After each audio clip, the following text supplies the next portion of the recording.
Welcome to the Books and Travel podcast.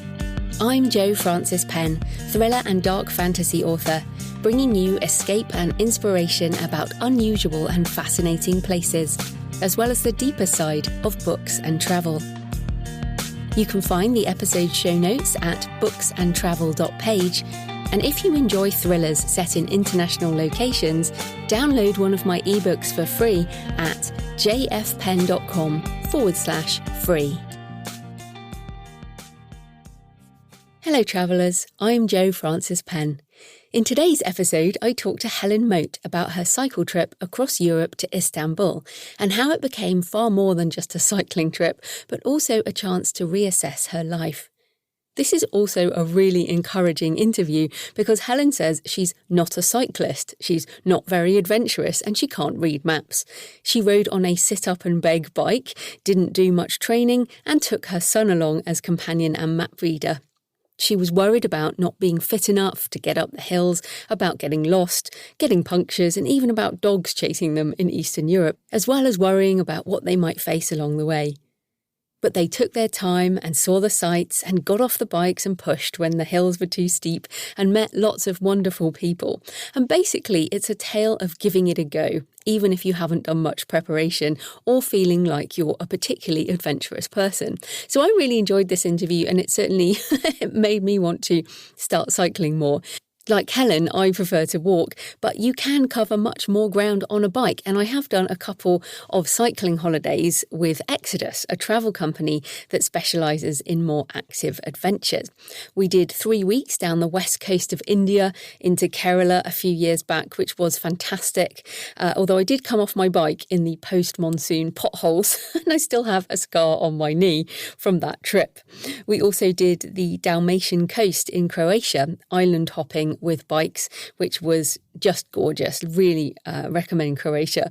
And we did have Cambodia booked actually this year, but that is postponed as I record this.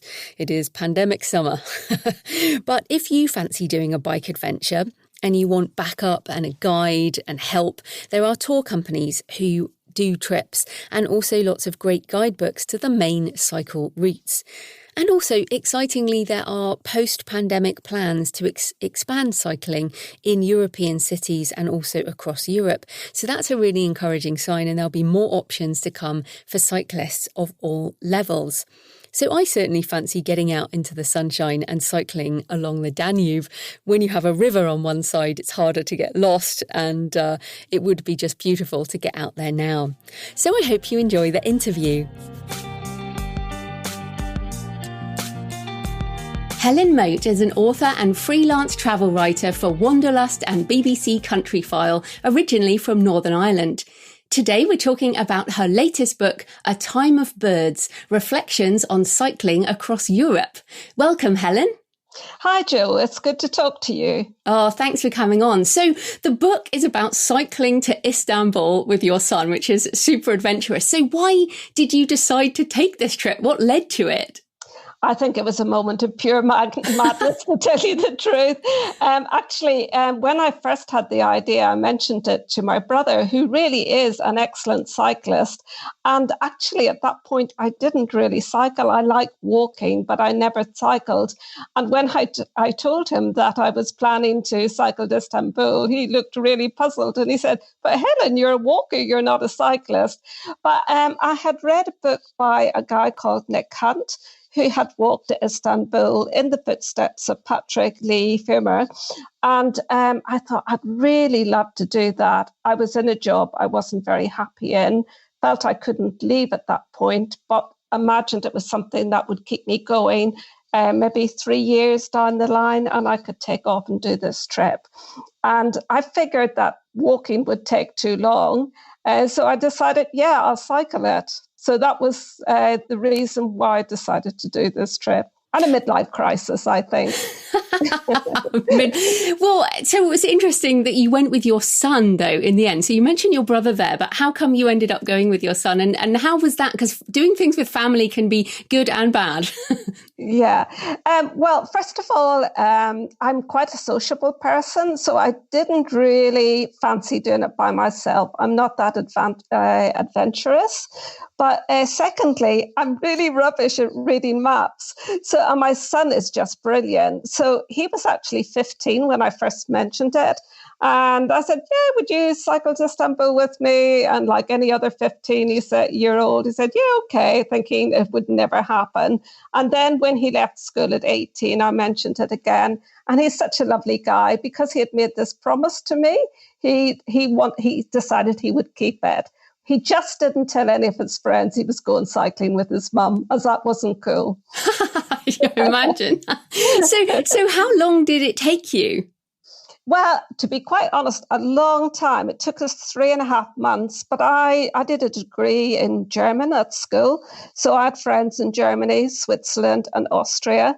So we really took our time and we made sure we looked at the sites along the way. We stayed with friends for a few days. So I really dawdled, really slow, but that's the way to cycle as far as I'm concerned. Absolutely. So let's think about some of the highlights because, 3.5 months, I imagine a lot of it was just pedaling. But what are some of the highlights or things that surprised you along the way? So we left Joe on the 1st of May, right at the beginning of spring. Well, not right at the beginning, but close to the beginning of spring. And the weather was, it was a little bit cold to begin with, but it very quickly warmed up. And I did mention I wasn't much of a cyclist, so I had this cunning plan that I would cycle the Rhine and the Danube, and I figured it would be pretty flat. And it was, especially the Rhine. But the weather, slowly warmed up, and it was beautiful. There was so much bird song, the river banks were bursting with wildflowers. So it was just gorgeous. So definitely nature was a highlight. And the other thing that was a highlight for me was the people we met along the way. So I did something called couch surfing, which is a hospitality website. You can link up with people online and they offer a bed or just a sofa, a meal, and they will put you up for the night. And to begin with, I was a little bit wary of this. I thought, staying with total strangers, is that not a little bit risky? But I did it, and we stayed with people right across the continent of Europe and in Turkey, and it was the best experience. It really restores your faith in human nature. And all along the way, from strangers in Germany to a lovely lady in Hungary who her and her son cooked up this amazing Hungarian meal from the guy who ran out of his garden in Romania, total stranger, and just handed us some beef, tomatoes, to the farmers, two twin brothers in Turkey who put us up and took us into town.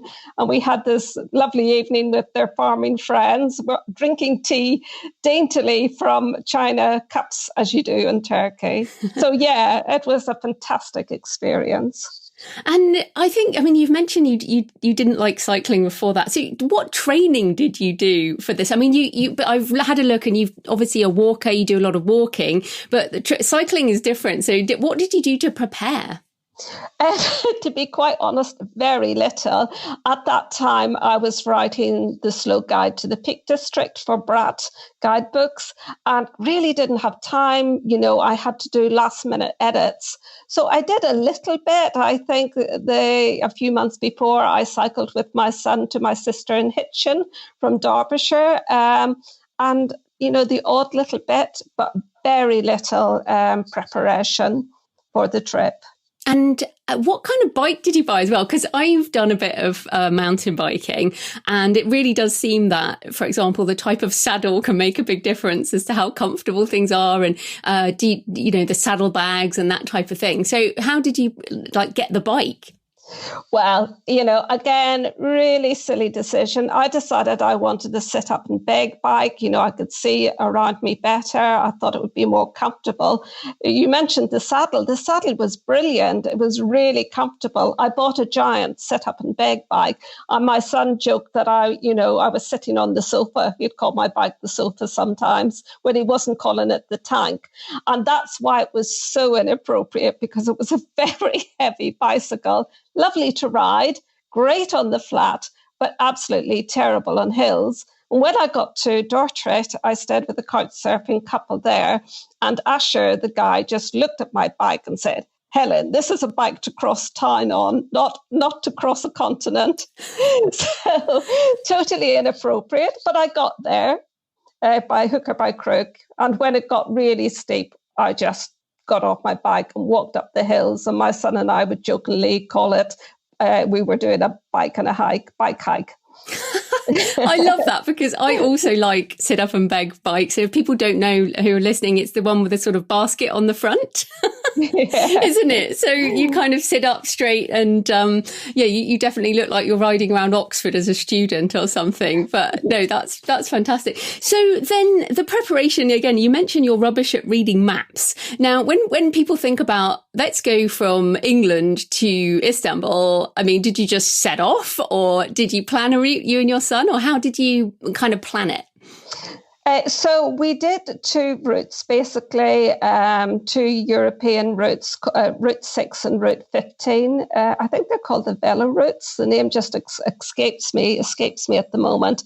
But you can buy the books to go with these routes as well. So the Rhine route was very easy. It's very well signposted. Likewise, the Danube, we had all the bike books that go with that route.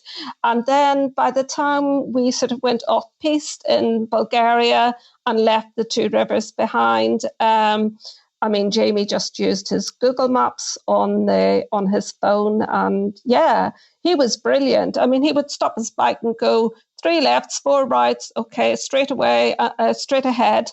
And, he wouldn't need to look at a map again for another 10, 15 minutes. Without him, I would have been completely lost, I think. Oh, that's fantastic. Well, did you get lost at all? I think Jamie went wrong once for about 10 minutes, and we had to backtrack. And considering we cycled well over 3,000 miles, that's not bad going, is it? Wow, that's incredible. So you weren't worried about getting lost because you had Jamie with you. But what were some of the fears that you faced, both, I guess, before the trip and while you were away? I had so many fears that went through my head before we went. I thought, I'm going to manage. Am I going to manage on this really heavy bike? How am I going to manage on the hills, not having practiced much, not being very fit? I worried about, something going wrong with the bicycle in the middle of nowhere. I knew nothing about bicycles. I didn't even really know how to fix a puncture, but we filled the bikes with slime, which is a great product. If you do get a flat, it just seals itself again, the tire, with the sort of a glue-like substance. So that was brilliant. And I worried about the dogs in Eastern Europe that I'd heard about the sort of pickpockets. But actually, that saying that people say 90% of what you worry about never happens. And that was definitely true about my worries. The dogs, I kind of would just turn my bikes at them and shout at them, they'd slink off. So we didn't have any problems with, pickpockets or anything like that. In fact, quite the opposite. People were incredibly kind on the journey. But did anything bad happen, or was it just everything was perfect? No, that's true. And actually, I did mention that I did worry about something going wrong with the bikes on the journey. And when we were in Romania, I think it started in Croatia. We had Jamie had his first broken spoke in Croatia, and we happened to be in a town with a bike shop. They fixed it, no problem. But then we were out in the sticks, and it happened again. And it happened a couple of times. And one of the times was in a very rural area of Romania, and there were no bike shops anywhere. And luckily, we found someone in a hotel who had an old bicycle where they took off a spoke that was the right size for Jamie's big wheels, luckily, and fixed it.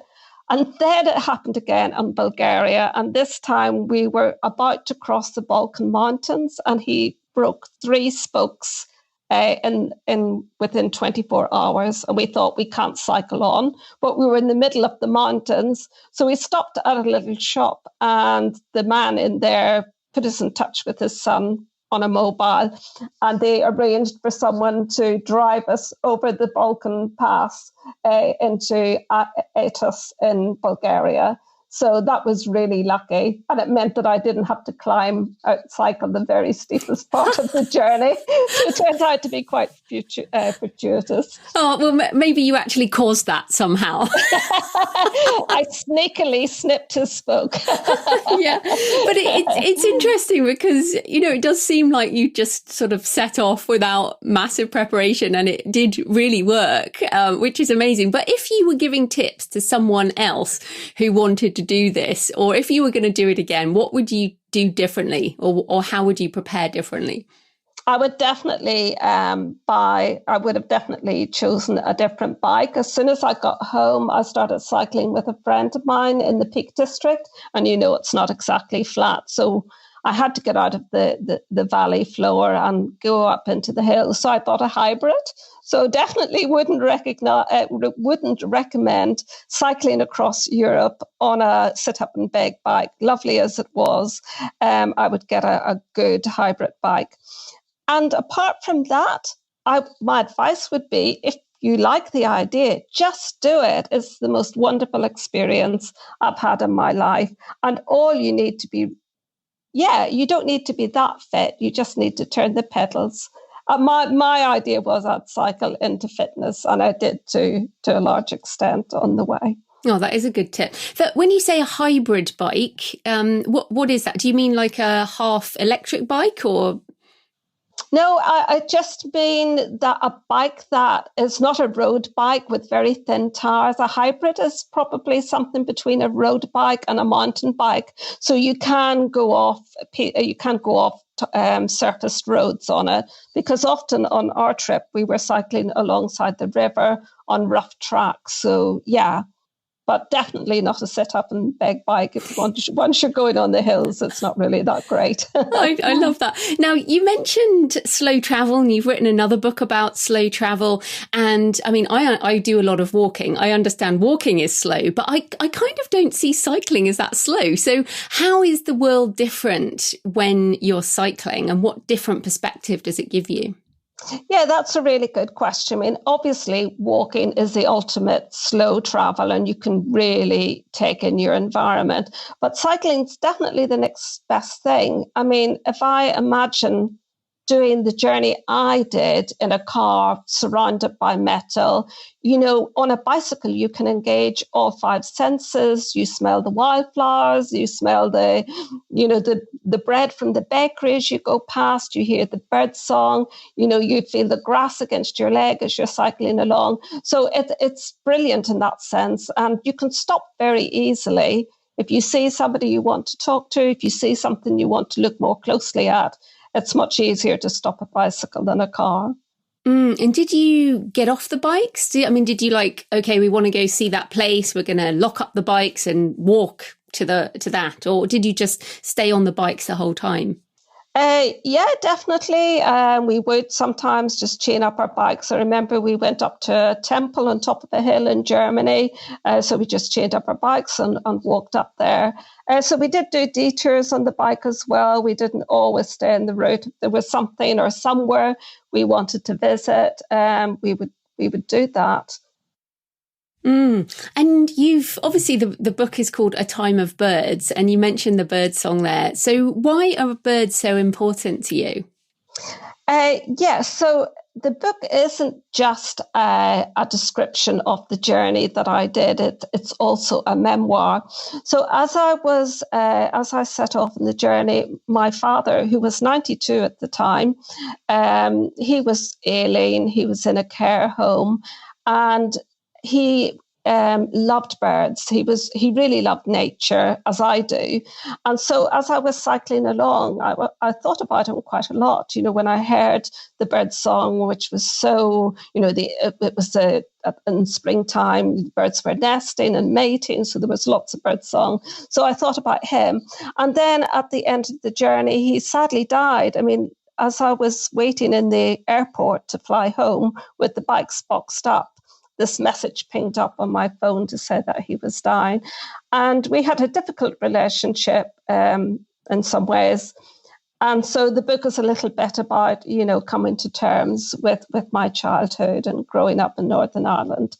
So, yeah, there is that second journey, if you like, sort of coming to terms with my past in the book. And what were some of the birds that you particularly remember from the trip?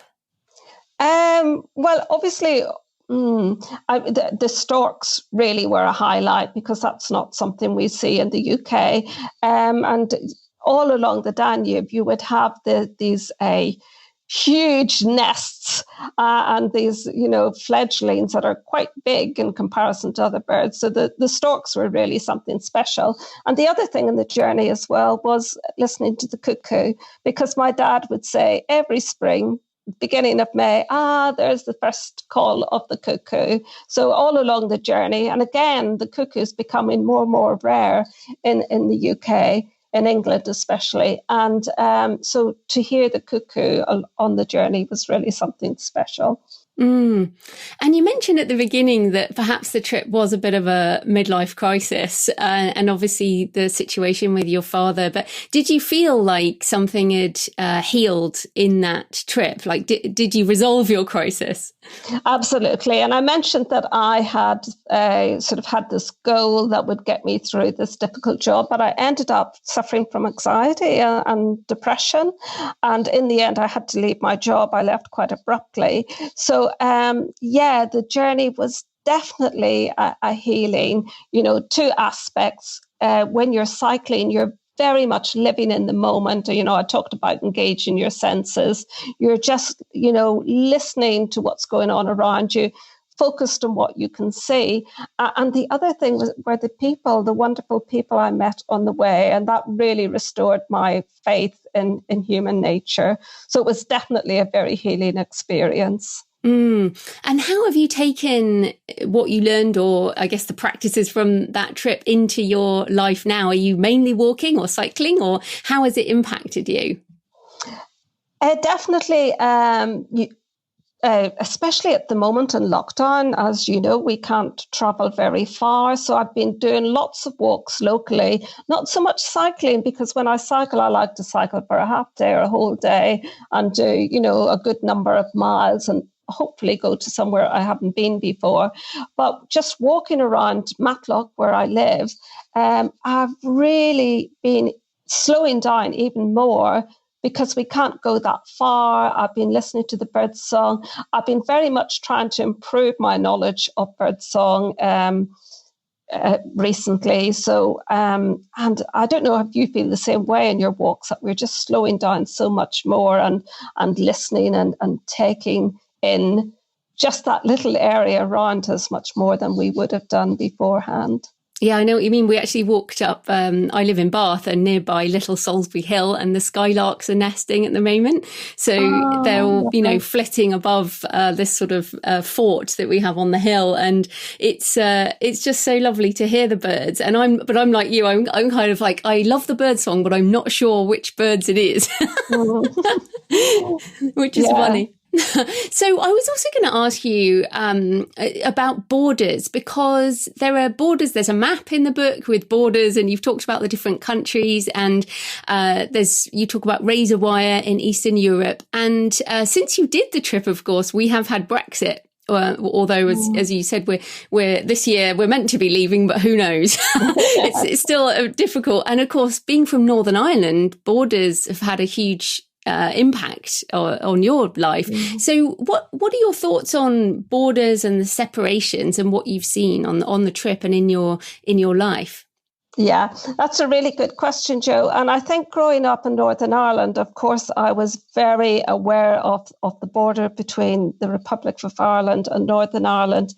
It was a very dangerous place to go. My father used to love going to Donegal and Galway, even down towards Dublin, further afield. But once the trouble started, he was really loath to cross borders because there would have been ambushes, there would have been shootings there. He didn't feel it was safe. So for me, and again, in a different way, in the town where I live, there was a kind of voluntary segregation between the Protestant and Catholic community. So I think I grew up personally sort of feeling that I valued sort of tolerance and an open world, if you like. And when I was cycling through Europe, that sense that I could just fly through borders, quite often not even being asked for a passport, that was really special for me. And because I did German at university, I spent a lot of time in Europe. So I am a real Europhile, a Europhile. But I feel like I'm a child of the world. And cycling through Croatia and seeing so many houses that still had bullet holes in them, I think I really appreciate the peaceful world we have lived in since the Second World War, and that kind of openness that sadly, we're sort of forgetting that a little bit, I feel, at the moment. And so I'm not a nationalist in any form. I think it's great if we, if we're proud of our country. But if you think about the UK, we're such a mix. We're so influenced by Vikings and the Normans and the Saxons. There's no such thing, I don't really think, as a monoculture. And that was really evident going across Europe as well when we went into Eastern Europe and we saw the influence of the Ottomans there. So the Ottoman Empire. So yeah, I'm definitely an advocate for open borders and tolerance and just celebrating the wonderful diversity we have in this world. No, I'm definitely there too. And of course, what's nice about cycling, I think, is that you can't tell what nationality people are. Like, people cycle all over the world, whereas with driving, you think, oh, that car's got that number plate, or it's that type of car, so it must be German or whatever. I feel like bicycles are this sort of international form of travel. Yeah, that's a really good way of thinking about it. And of course, on the journey, I met cyclists from all over Europe, and you stop and you talk to them, especially if they have panniers in your bicycle. You recognize your fellow long distance cyclists. So yeah, that was really special. And of course, you mentioned we're in lockdown as we're recording this in beginning of May 2020 in what's everywhere as we record this. But it makes travel sort of even more precious at this time because we can't even travel. I can't even visit my mum in Bristol, which is not very far away. So why is travel so important, and what does it bring to your life and your writing? Yeah, that's another really good question. Growing up in Northern Ireland, my dad had a little grocery shop, and he was self-employed. He didn't have any employees, and so he couldn't really go away for a long period of time. He would mostly do day trips or a Saturday afternoon to the beach, but he loved traveling, and he would drive for miles and miles, whatever he could achieve within a single day. And I think I got that from him. I just have this curiosity about the world. I've traveled quite a bit. I've traveled, in Asia and Africa, across all of Europe. And I love just the physical beauty of this world and the diversity of geology and geography in the world. And I'm really interested in people and other cultures, how people live. So that's something that is, part of that curiosity, I suppose. And also the thing that struck me as well, traveling around the world, I have good friends in Sri Lanka. I've been a couple of times. And, you see how different the culture is in some ways. But what you also see is human beings, the world across, we have the same set of emotions. We feel joy, we feel jealousy, we feel love. It's exactly fear, exactly the same kind set of emotions wherever we are in the world. And where are you going to go after lockdown ends and we're all free to travel again? Oh, where do we start?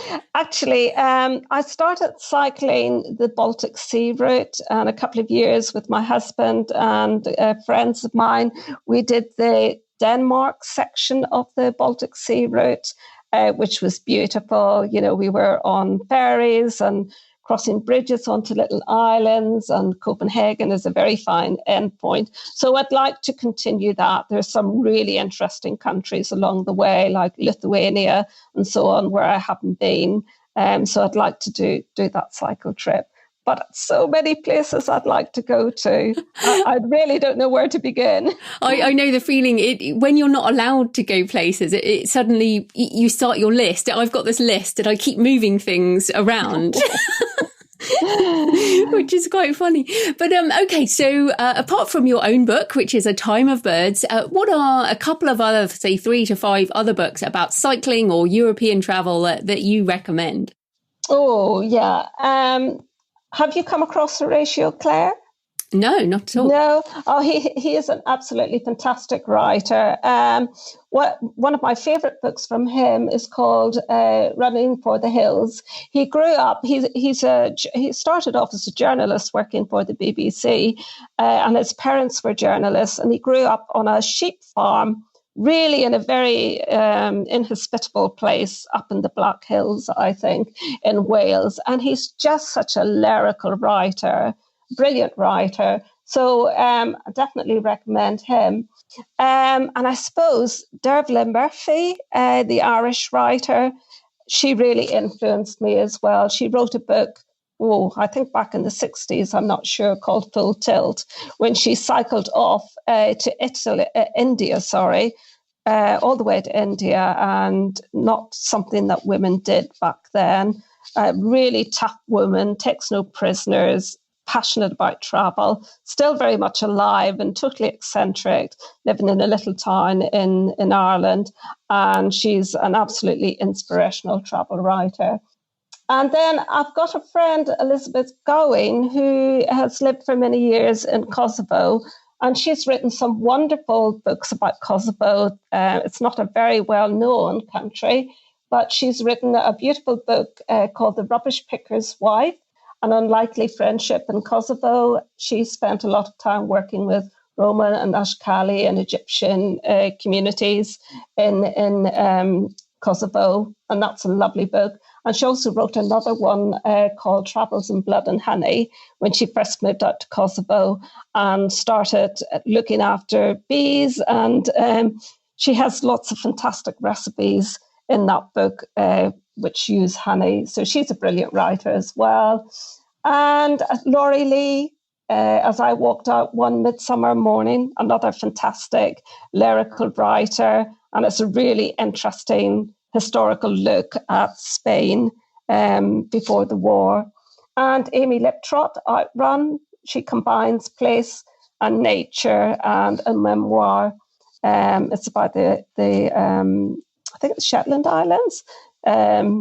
So the Orkneys, I think. But anyway, fantastic book. She's a really good writer as well. Oh, that gives us lots of things to read, which is brilliant. So where can people find you and your books online? So obviously you can get my book from Amazon or Waterstones. Certainly a lot of the independent bookshops will have the book. And if they don't, you can even get it in lockdown. They will order it for you and get it packed off to you. And Saraband, the publisher as well, you can buy the book from them too if you go to their website. Fantastic. Well, thanks so much for your time, Helen. That was great. Thank you, Jo. It was really good to talk to you. Thanks for joining me today on the Books and Travel podcast. I hope you found a moment of escape.